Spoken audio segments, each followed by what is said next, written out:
Hi! అందరికీ నమస్కారం. ఈరోజు ఆలు కుర్మా ఎలా చేసుకుందామో చూద్దాము. ఈ ఆలు కుర్మా చపాతీలోకి, వేడి వేడి అన్నంలోకి చాలా బావుంటుంది.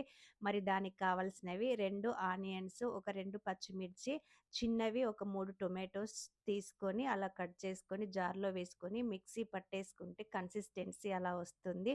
ఇలా వచ్చిన దాన్ని పక్కన పెట్టేసుకొని స్టవ్ అంటించుకొని నేను మట్టి పాత్రలో చేస్తాను కదా!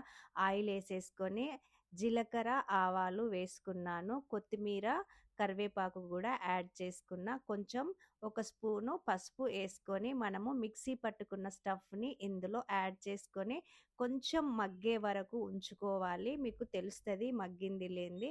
అలా ఉంచేసుకున్న తర్వాత మనము కొంచెము అల్లం వెల్లుల్లి పేస్ట్ కూడా యాడ్ చేసుకోవాలి.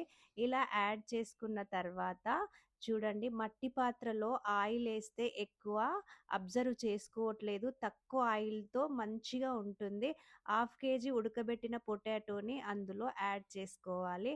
ఇలా యాడ్ చేసుకున్న తర్వాత మనము పల్లీల పౌడరు, నువ్వుల పౌడరు, ఎండు కొబ్బరి, ఒక 2 ఎండుమిర్చి, కసూరి మేతి మిక్సీ పట్టుకున్న లిక్విడ్‌ని అందులో యాడ్ చేసిన తర్వాత 3 స్పూన్ల కారం యాడ్ చేసుకొని, జీలకర్ర, ధనియాల పౌడరు మరియు గరం మసాలా 2 స్పూన్ల సాల్ట్ యాడ్ చేసేసుకున్న. గరం మసాలా ఇంట్లో ప్రిపేర్ చేసినదే. తెలుసు గదా! దాల్చిన చెక్క, లవంగాలు, సాజీరా, గసగసాలు, మిరియాలు, కసూరి మేతి ఇవన్నీ చేసేసుకొని పెట్టుకున్నది. ధనియాలు గూడా అందులో యాడ్ చేసి పెట్టుకున్న గరం మసాలా కూడా యాడ్ చేసుకొని చూడండి కొద్దిసేపు ఉంచితే మటన్ లాగా కనబడుతుంది కదా! నాన్ వెజ్ లాగా చాలా బావుంటుంది. పిల్లలకి ఈవినింగ్ టైమ్‌లో స్నాక్స్ లాగా పెట్టండి. చాలా బావుంటుంది.